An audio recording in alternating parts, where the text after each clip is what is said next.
भगवान श्री कृष्ण द्वैपायन व्यास देव जी कहते, मैं दोनों हाथ उठाकर कहता हूं, मेरी बात सुन लो, मान लो। सेवा से सब प्रकार की संपत्ति प्राप्त हो जाती है, जो चाहिए आपको, लौकिक पारलौकिक। हाथ उठा के कहता हूं, मेरी बात मान लो। भगवान व्यास देव जी कहते हैं, जो सेवा धर्म है, भगवत सेवा, समाज सेवा भगवत भाव से की हुई सेवा, शब्द निष्काम होता है, जहां कोई कामना नहीं की जाती, और प्रीत्यर्थ, जिसकी सेवा करें उसको सुख पहुंचाने का भाव, तभी सेवा शब्द सार्थक होता है। कोई भी ऐसी कामना नहीं जो सेवा से पूर्ण ना हो जाए। जो सेवा धर्म का आचरण करता है, उसके संपूर्ण जीवन में आनंद ही आनंद, सुख ही सुख रहता है। और लोग कहते हैं धर्मात्मा को दुख मिलता है। तुम क्या जानो, तुम बाहरी बात देखकर कहते हो दुख मिलता है। हृदय आनंद में वो डूबता है जो किसी भी वैभव में, किसी भी सुख में, किसी भी अनुकूलता में नहीं होता। अभी आपने सेवा धर्म को स्वीकार नहीं किया। सच्ची कहते हैं, सेवा में जब ये शरीर जाता था तब भी किडनी फेल थी, 20 वर्ष से फेल है। कभी गुरु कृपा से एक दिन का भी चूक नहीं हुई, और कभी जानने नहीं दिया कि शरीर में कष्ट है। 7 बजे से लेके कभी कभी 11 बजे तक सेवा का सौभाग्य मिलता, बिल्कुल कभी नहीं जानने दिया। बड़ी से बड़ी सेवा की जो आज्ञा हुई तो वही गुरु बल सब कार्य कराता था। कहीं सेवा में कहीं भी ऐसा में नहीं, जब सेवा के बाद आए तो भले लेट गए, फिर सामर्थ्य नहीं रही भिक्षा भी मांगने की, पर जब सेवा में गए तो एक अपार सामर्थ्य गुरु कृपा से आ जाती थी। सेवा में एक अद्भुत सामर्थ्य है। समस्त कामनाओं के बीज, वासनाओं का नाश करने की सामर्थ्य भगवत सेवा में है। श्री आस्करन जी ने अपनी सेवा को सुरक्षित रखने के लिए, ये नरवरगढ़ के राजा है।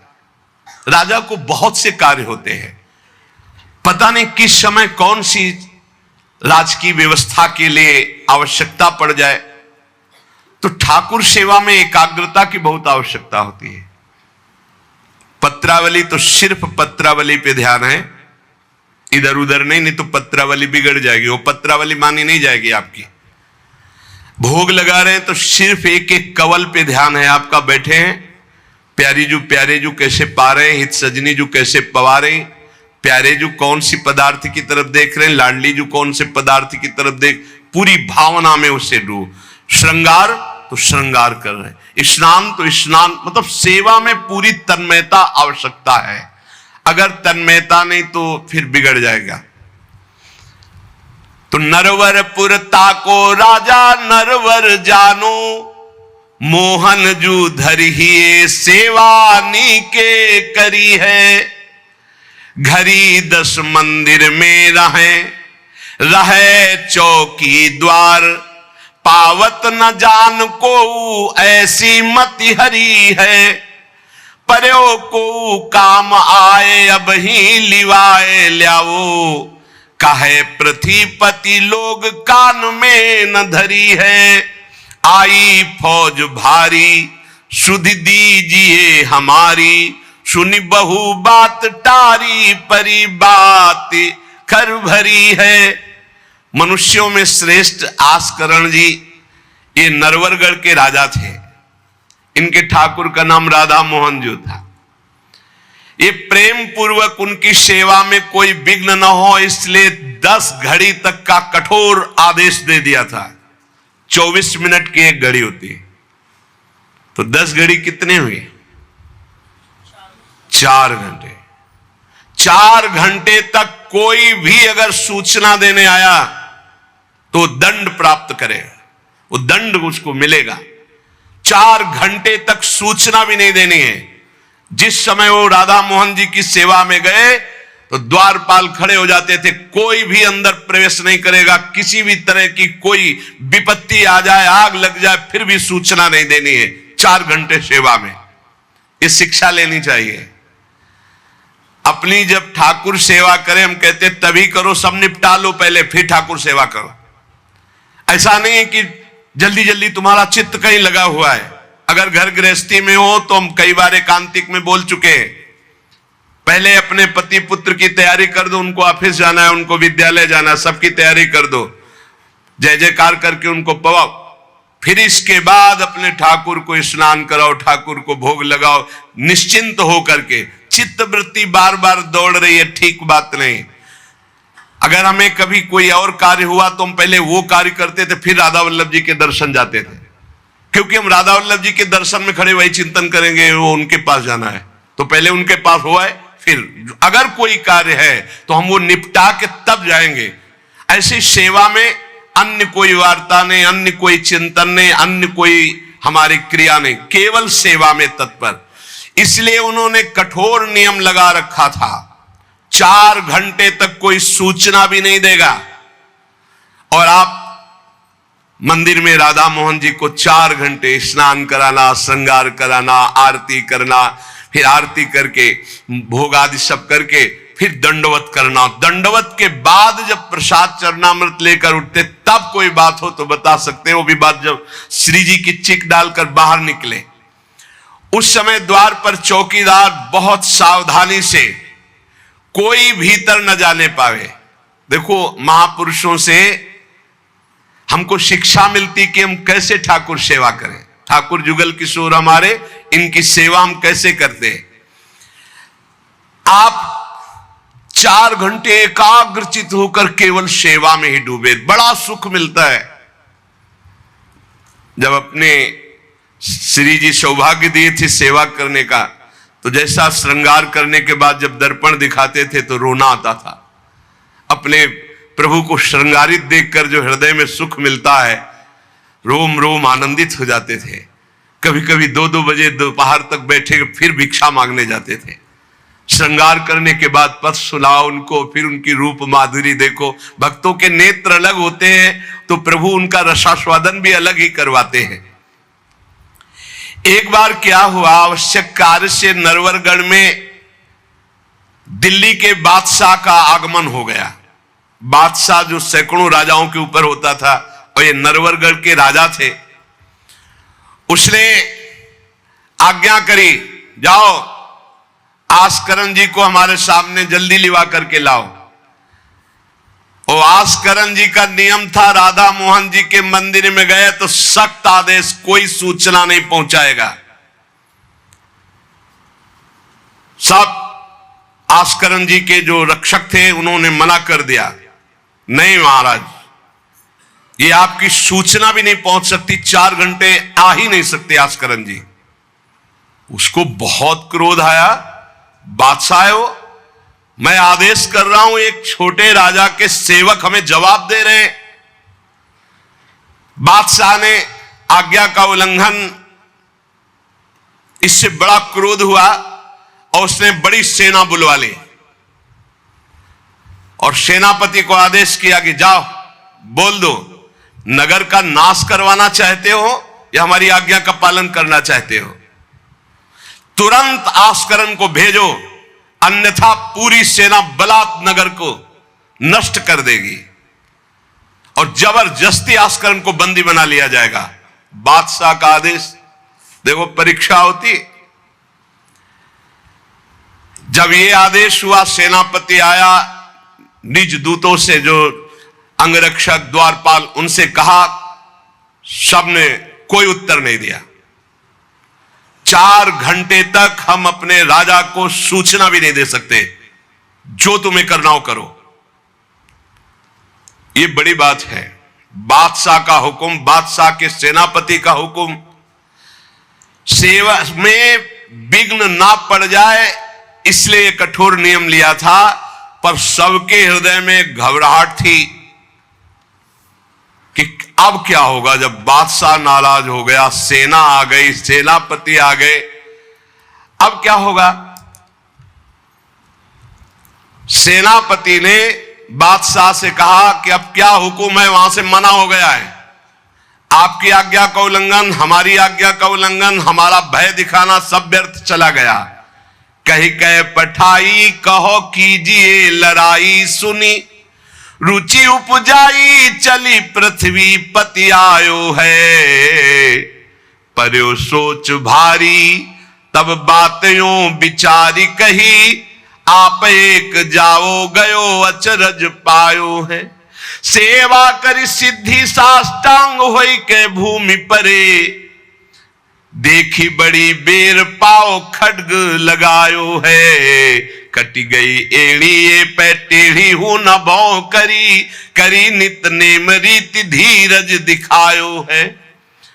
बादशाह ये बड़ा आश्चर्य हुआ कि ये आस्करण जी के पास सूचना ही नहीं पहुंचाई जा रही और हमारे भय का इसके ऊपर कोई असर नहीं। पर आस्करण जी बहुत साधु प्रकृति के हैं, बड़े प्रियजन हैं, आक्रमण करना तो उचित नहीं, मैं स्वयं जाकर के देखूं क्या बात है।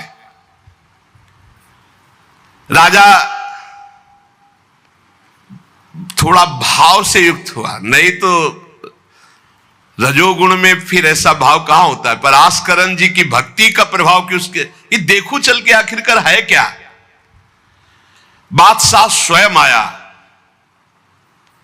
राजकर्मचारी अब विचार में पड़ गए कि बादशाह को कैसे रोका जा सकता है।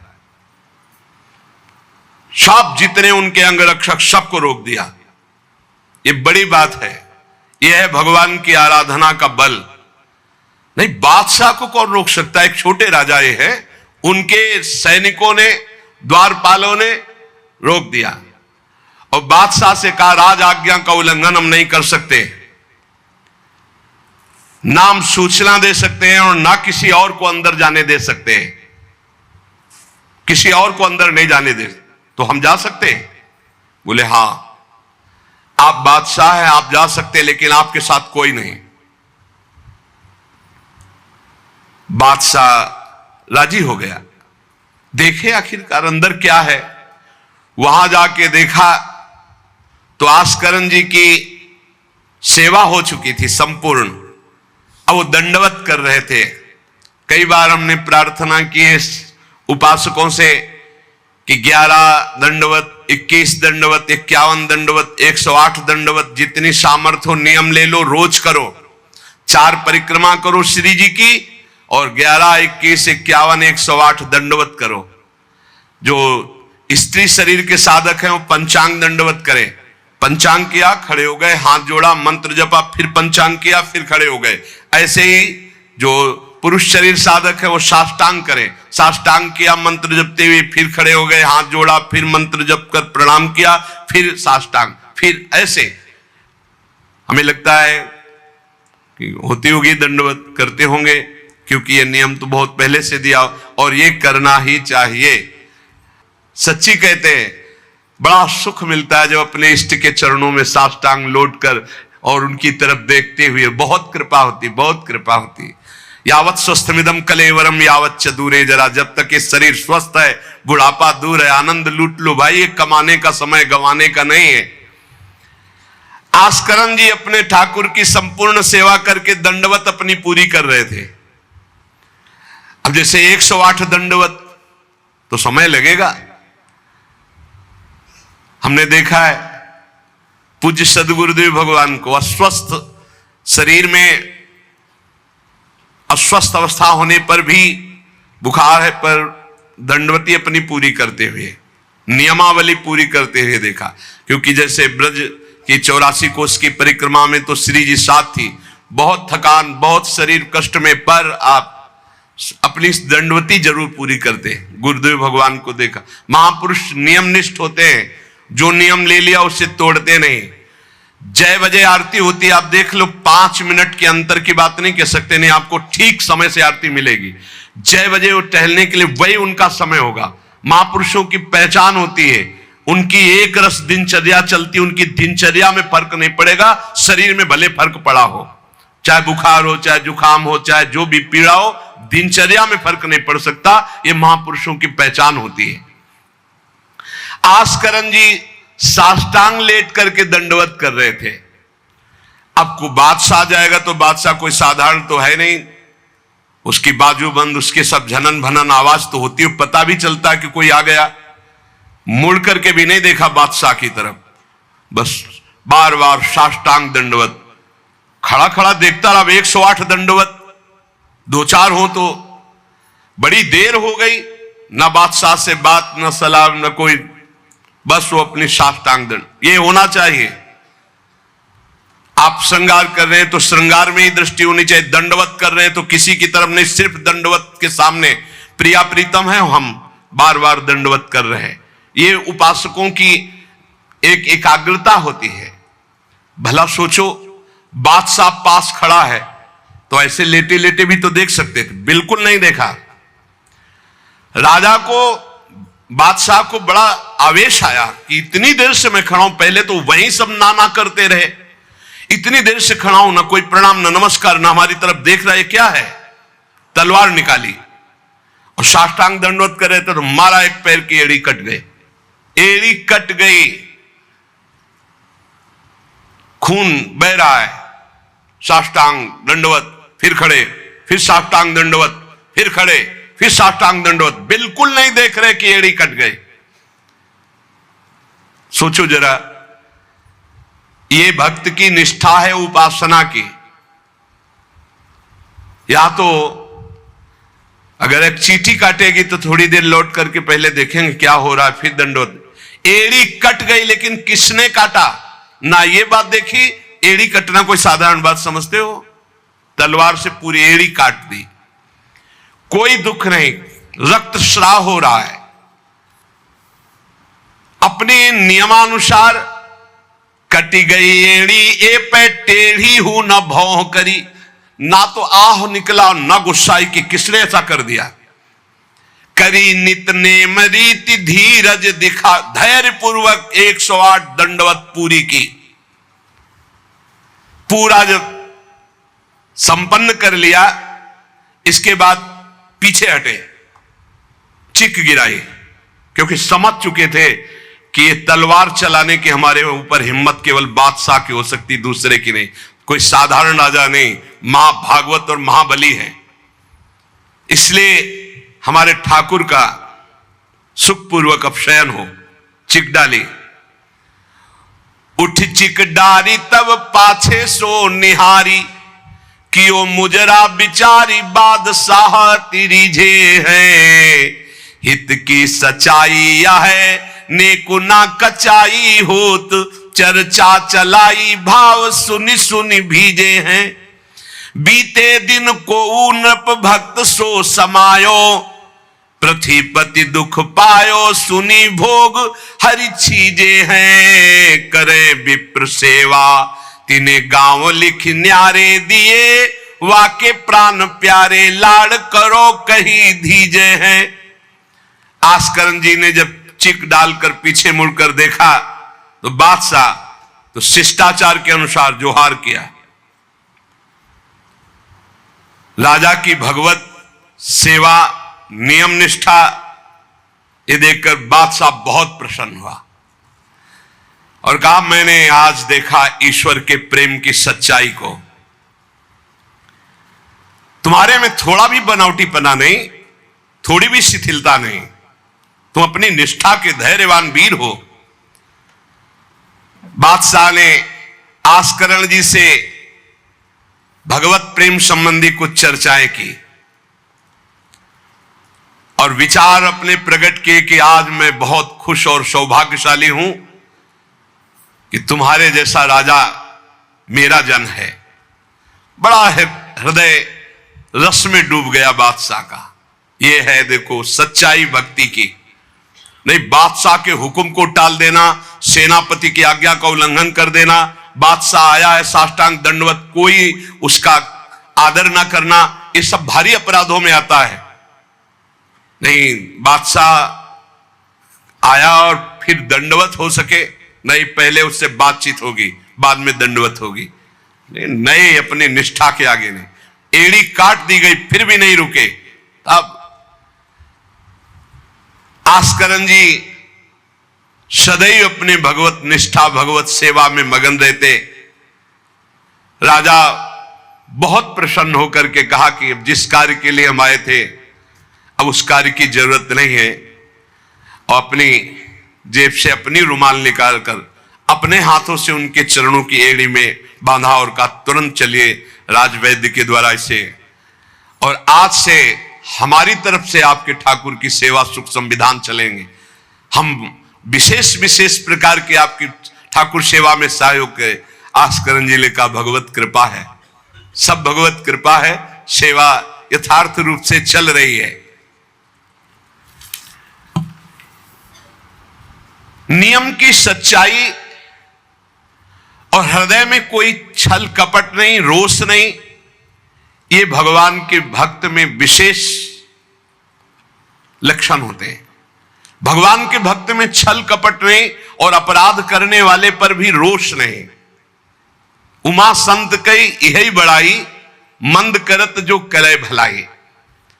अगर सच्ची आराधना, सच्चा प्रेम, तो सबको बदलना पड़ेगा। बादशाह का भाव बदल गया, जो आवेश में था, क्रोध में था। सच्चाई से अगर थोड़ी भी ठाकुर सेवा की जाए तो माया पर विजय प्राप्त की जा सकती है। साधो भाई भजन किया सोई जीता, जो सच्चाई से भजन किया, सच्चाई से सेवा की, वही इस माया पर विजय प्राप्त किया। एक बार राजा आस्करन जी के शरीर में बहुत जोर का बुखार आ गया। ऐसा बुखार कि न उठने की हिम्मत, न शरीर की शुद्धि, और नियम की निष्ठा थी ही।